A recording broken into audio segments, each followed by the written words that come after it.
chose to sit down during the class, I was sure I would have to the other students through the flapping of Sarudzai's arms as she drew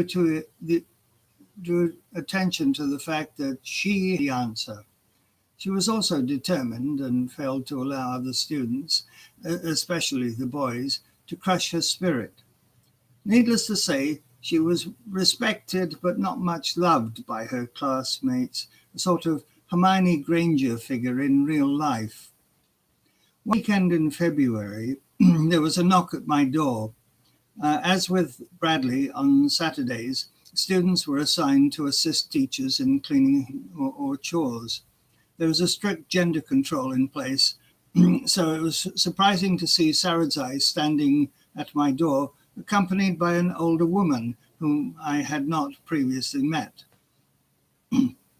As many of the students were former combatants or had been in the camps in Mozambique or Zambia during the liberation struggle, it was not uncommon to be teaching students in their late 30s.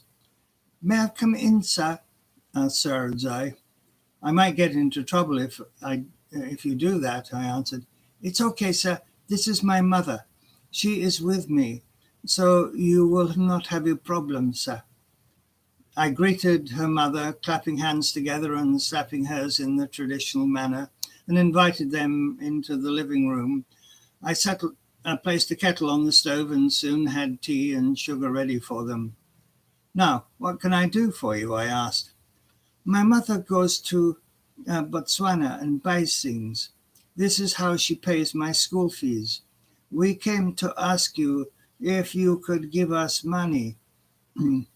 She made this latter statement sufficiently vague and hesitated long enough before adding, "She will pay you back by the end of the month." I was very aware that daughters were often excluded from secondary education because many parents saw little need for book learning when a girl would be marrying and raising a family. She needed to be at home and learning how to cook and grow the garden and look after her younger siblings as training for married life. Sarudzai was clearly intelligent and very focused, and to her credit, her mother recognized this in her daughter. "Why is your father not here asking me?" I queried. "Because he is late, sir. We live with my uncle. He does not pay school fees for us. My mother goes to buy things in Botswana so she can afford to pay for us to go to school." It was not the first time that I was made aware of the thriving black market economy that had been brought about by the strict foreign currency controls in place in the country. The Irish couple at Chindinduma delighted in exploiting the situation and had acquired their car in Francistown, Botswana, rather than deal with the exchange rates and Zimbabwean minor public officials. The journey from Shamba to Francistown by public transport is challenging, to say the least. From Madziwa, it is over 700 kilometers, with transfers in Harare and Bulawayo. The buses never leave unless they are completely full. Their drivers imagine themselves to be driving the latest muscle car. They rarely stop, and when they do, mostly it is to drop off passengers rather than to pick them up. Unfailingly, every term, Sarudzai's mother would make this pilgrimage. From the proceeds, she paid the school fees for her two daughters. Sarudzai was the elder, and instilled in her was the same relentless drive. She would obtain an education and then a job as soon as she left school. There would be no peasant farmer's wife existence for her. It took a trip to Bindura the following weekend to get the money, but I was able to provide the mother with $400. She set out on her trip, and a couple of weeks later, it was returned to me, and the matter of fees was dealt with for the present term. It wasn't a regular occurrence, as in every term, but it did happen over time. However, Sarudzai was to become a fixture in years to come.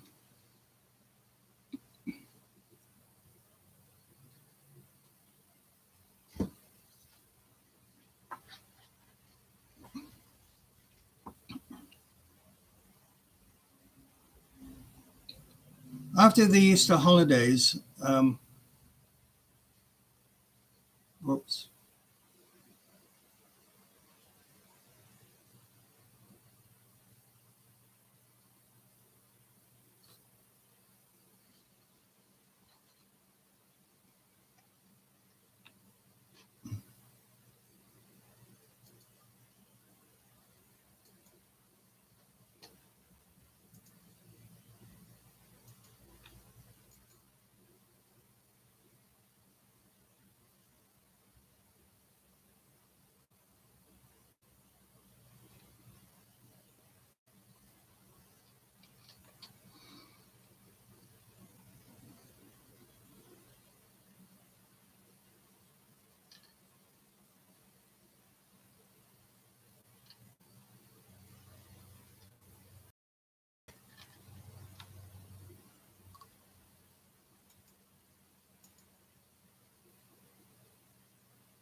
It was a desperate day for me when Sarudzai turned up after she had completed her exams and was awaiting the results. She looked distraught and hopeless, something I had never expected from this hardworking girl warrior. I have been forced to get married. My uncle, who has been looking after us, needed money for his farm. He sold me to a mechanic who lives near Madziwa. He paid $800 for me, and I cannot return to school. That amount is too much money for my mother to get. Can you help me, please? She looked hopeless, like a caged animal desperate to escape. My heart sank. Sadly, too, it was also too much money for me, too. After a series of unfortunate experiences with the 1964 VW Beetle that had drained both my accessible financial resources and my faith in missionaries, I was left to survive on my teacher's salary. There was no way that I could bail her out. Let me see what I can do, I said unconvincingly, and watched hope drain from her eyes. You must let me know how I can get in touch with you if I need to, was the best I could offer. She scratched out a mailbox number, but added that her younger sister would be attending Chindanduma at the start of the new year. Over the coming weeks, I visited Harare frequently. I had a number of West contacts in the city, and Lawrence, a burly technical education teacher who was teaching student teachers at the Polytechnic, introduced me to a staff member from the British Council. I explained the situation that Sarudzai was facing, hoping that this was something for which they might have funds. Instead, I was given the address of the Badiriro Trust, which is based in Oxford. Some weeks later, I received a letter from them advising me to write to another individual who had formerly lived in various parts of Africa and had recently moved to Oxford.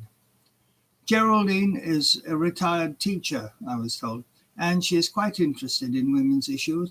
Try writing to her. She is well connected, and this sounds like something that she might take a fancy to.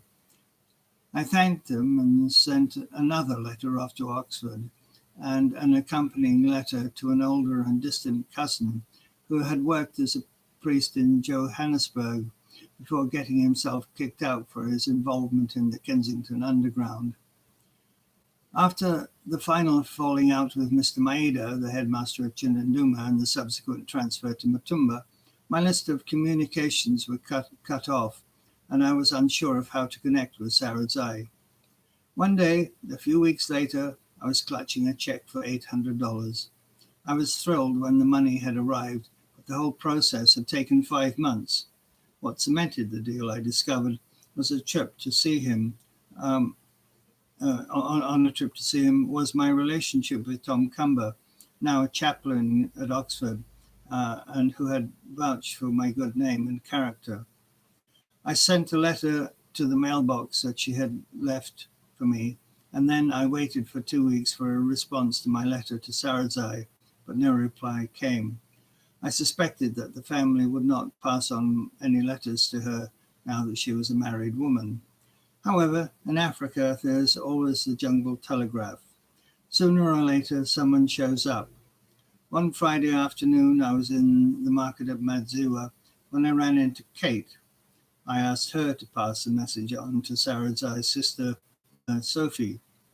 A few days later, it was a very pregnant Sarudzai who turned up at Mutumba.